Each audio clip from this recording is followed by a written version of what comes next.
welcome to my channel. My name is Linda. I have a couple of fun crafts for you today. So what are we waiting for? Let's get started. Nose itches. Today we'll be working on Americana style home decor crafts for the USA 4th of July celebration. Let's get started with project number 1. For this project, I'm going to be using this circle frame from Dollar Tree, and then I have a thicker wood sign I picked up at a local store, and it already has hangers and stuff on it, so I don't even have to mess with that. But you could elect to use one of these thinner wood circle signs from Dollar Tree. Fits just fine, but you'll probably have to fill the holes in. I don't have to do that. All right, I've already got part of the words off. I'm just using my heat tool here. The hello broke, no big deal, but it's thinner. And using my heat tool here to get off the rest of the letters, just heat tool and a spatula to take those off. My goal, of course, is to try and save the letters because I can use the spring word for next year's spring crafts, right? And they have all come off pretty darn good. Nothing broke or anything. That one started to crack a little bit. I think I jinxed it when I said nothing broke, but here they are all together. I'll keep that, of course, and throw away that. What I'm going to do off camera is, of course, once I pull all those letters and stuff on, it left a lot of roughness, so I'm going to just smooth that off, and here it is, all smooth. And now what I'm doing is I'm just starting. I found the center of my sign, and then I went off to the right about a ½ inch. And I, of course, drew a line all the way down. And now I'm finding out kind of where I want to make my stripes and where I'm going to put my star area to the left. So I'm measuring my stripes. You just kind of have to figure it out on which circle sign you're going to use. But I kind of figured mine to be the ruler width plus one line on the ruler. Take that as you want to take it because I don't know what the measurement of one line on the ruler is, but that gave me the best looking option for, the same width of lines all the way across. So I've got it like 7, and then here's my left to the stars. All right. Okay. So I'm going to be using antique wax mixed with water, Dixie Belle chalk paint for all these colors. This is Dusty Blue. This is Drop Cloth. And I've got Rusty Nail. And then for my star area, I'm just going to use 1 star. You can use as many as you want. This is the larger size star from craftingwithkimber.com. I'll have the link down below to get to her wonky stars section. I'm just doing this with the antique wax mixed with water so that it kind of makes all those areas where I sanded. I mean, I could have left it because it would have really gave variation when we go to distress our colors, but I kind of wanted it to try and get it, all the same kind of sort of coloring in the background. So as you can see, I've taped it off to the left here, painting my blue for the star area. I'll do 2 coats. I just like 2 coats. And then, of course, I'm going to come in and distress. Now, I distress with the tape on so that when I go to do the next colors, none of that paint or dust of the color of the paint gets into the next area. And then when I try to paint over it, especially doing red and white, if I try to sand with all the tape off, like I put the white on, then I put the red on, and I try to, sand the red, then now the red dust gets into the white, and now I've got pink stripes instead of white stripes. Do you understand what I'm saying? So I like to tape off, paint each section, distress it with the tape on, and then pull the tape off and go, retape and go to the next section. That's just the way I feel more comfortable doing it to keep my colors more separate and still get the distressing I need. Again, I will do 2 coats of each color, and I know we're distressing, so why do 2 coats? I just like the way it looks. It looks more pleasing to me to have it look really nicely, amply painted, and then I distress it. I don't know why. I don't want it thin coat and then distress. It just doesn't look right to me. Anyway, so you can see my distressing, and I did forget to say I do carry the paint over the sides of the sign, but you just, don't see me do that. Now that that's all done, distressed, ready to go, I'm going to tape over the red areas so that I can get my white areas painted, and that Waverly Antique Wax mixed with water is going to look really nice popping up through the distress. See how, though, that wax comes up with 1 coat? I just don't like that look. I want it to look like nicely. I took the time. It looks like a good solid coat, and then, of course, distress. Here I am painting the star. It's dry, ready to go, and then distressing it. I love how the distress looks on the star. It pleases my heart so. But you don't have to distress if you don't want to. If you don't like that look, don't do it. Just, paint it nicely and leave it. Okay? Just get a little distressing on the white to get that done. And then I'll start pulling off. Look how nice that looks. Nice and crisp and pretty.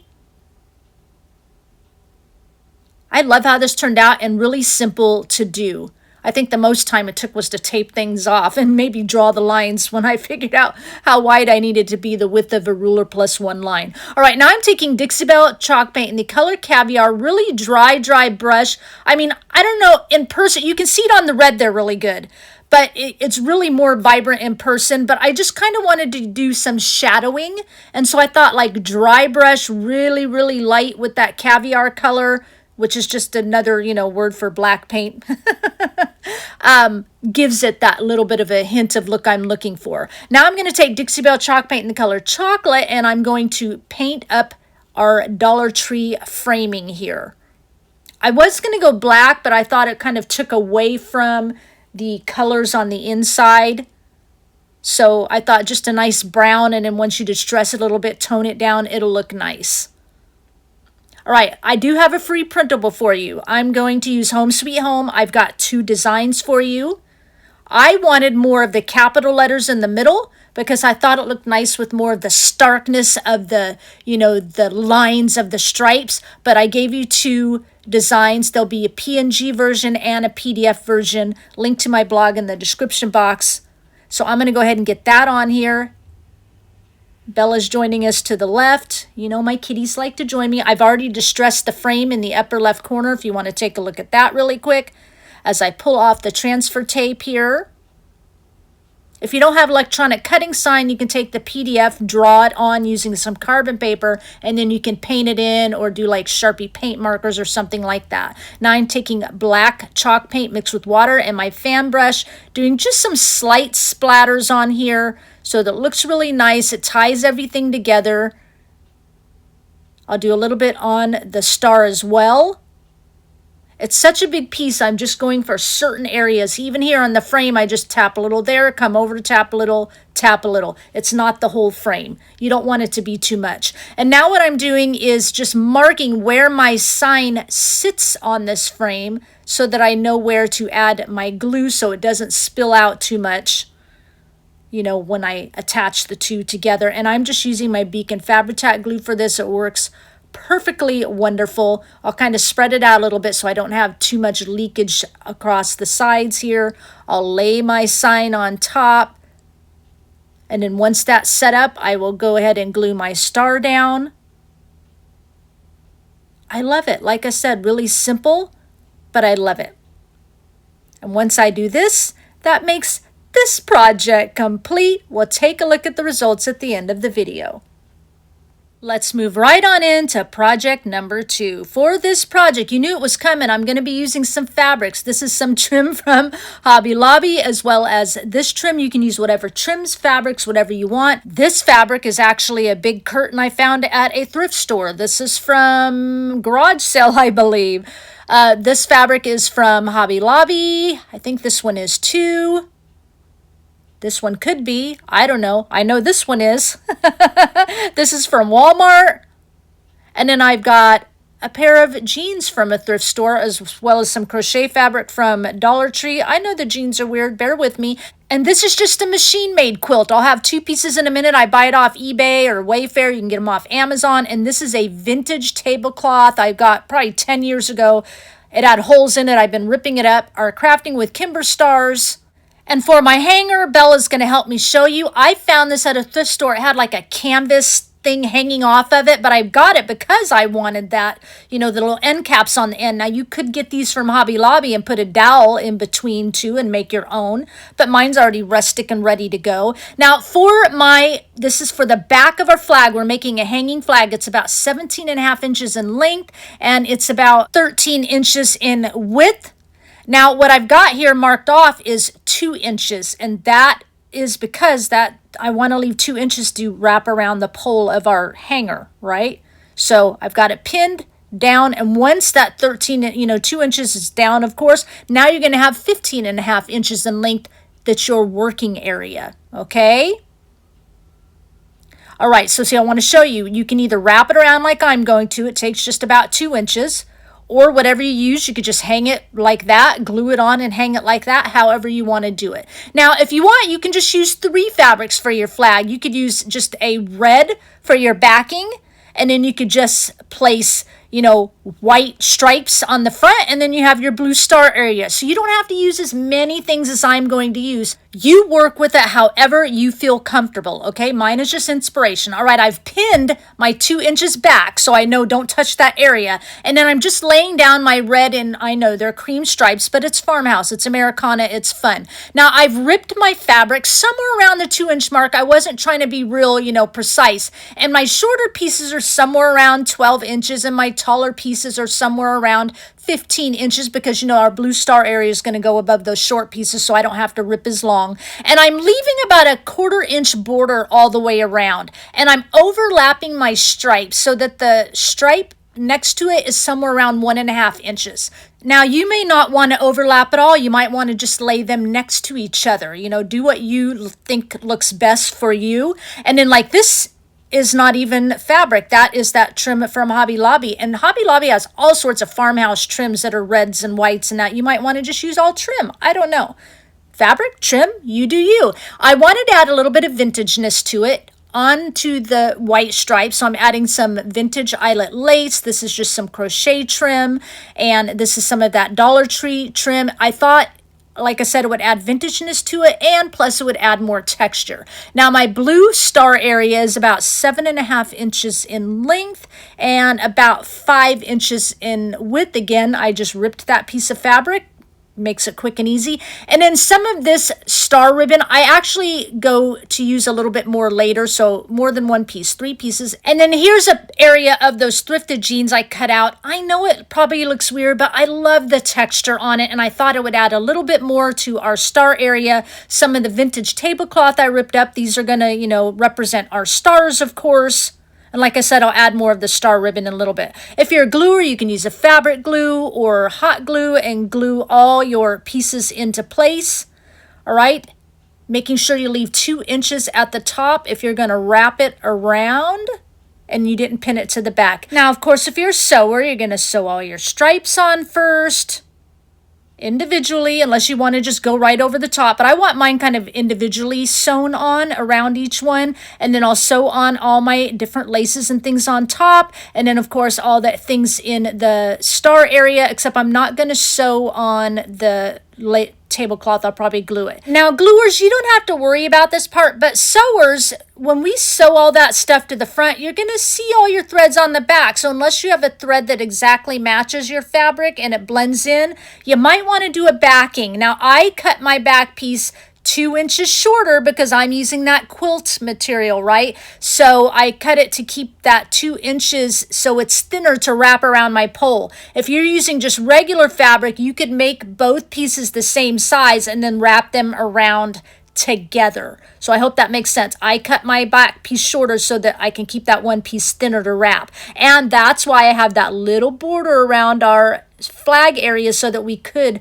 sew the front and back together. So this next portion is just, watching me sew some of the stripes in the blue star area. There's really not a whole lot to say here. It's pretty self-explanatory. We're sewing things together. Let's hear some music.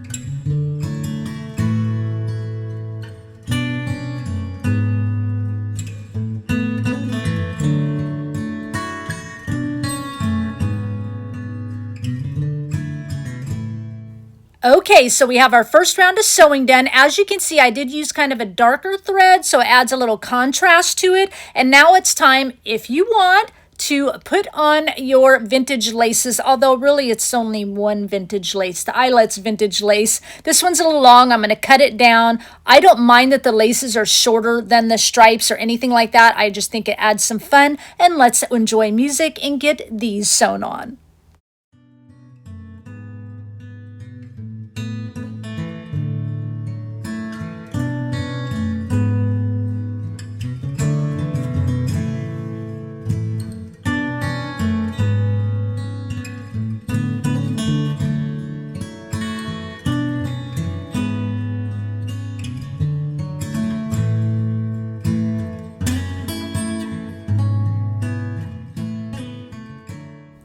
Okay, I've got my trim sewn on. I went ahead and sewed on one piece of that star ribbon. Later, I decided to use more. I'll tell you what I did. And, of course, that little jean material that now looks like a pocket.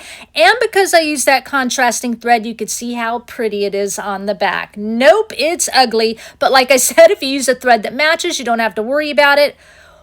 But here's my backing to cover all that up. Also, if you're a gluer or a sewer and maybe your main fabric that you use to put all your stars and stripes and stuff on, maybe it's a little bit thin, so you want it a little more substantial, so you want a back piece on it. If you're a sewer, you're going to sew all the way around it. If you're a gluer, just glue that whole back piece on if you should desire to use a backing. Here it is already sewn off camera.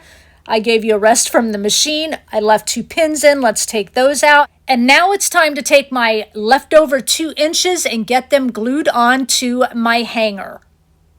I left my pin on there on the left, if you see that, so I know where I want to stop, because when I stop, I'll freeze the image for a minute. I want that top sew line to kind of hit the middle of my holder.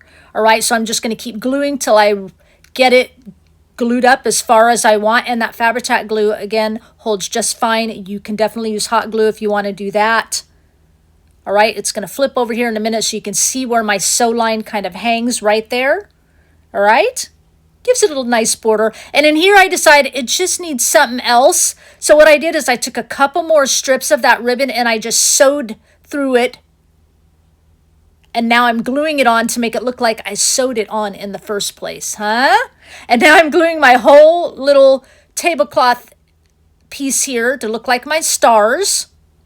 You could glue just star fabric if you want to cut out star shapes and just glue stars to the front. You can do that, but I thought this just gave it a little bit of whimsy and fun. And as I always say, no disrespect to the flag. I grew up in a military family, but I'm just trying to, make this a little bit fun. All right, now I've got some rope. I buy at Walmart, pre-packaged. You can find it in the sewing section. You could use Dollar Tree rope. I just like this because it's a little bit skinnier diameter. I'm starting with the cut edge. I'm gluing it on the back closest to the fabric, and then I'm going to wrap the rope to the outside toward the end cap. And then as I come back around there, just 2 little wraps because that's all the space I have, I'm going to glue it at a diagonal across the rope I just wrapped, because that will make the flag not so flimsy. It'll hang better. And now this side I'm gluing it, again, the cut end to the back, starting closest to the fabric and wrapping it toward the end cap, which gets a little bit weird, but it's fine. Almost got stuck. And then I'll glue it at a diagonal toward the fabric again.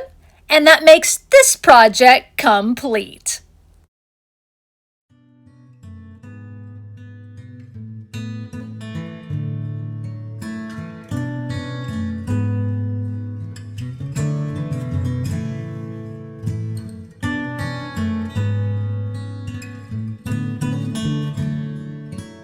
So I hope you enjoyed both of these projects. As usual, please leave me a comment down below. I'd really like to know which project you would like to make right now. There's still plenty of time before July 4th. Please give this video a thumbs up, share it if you'd like, because it does help my channel to grow.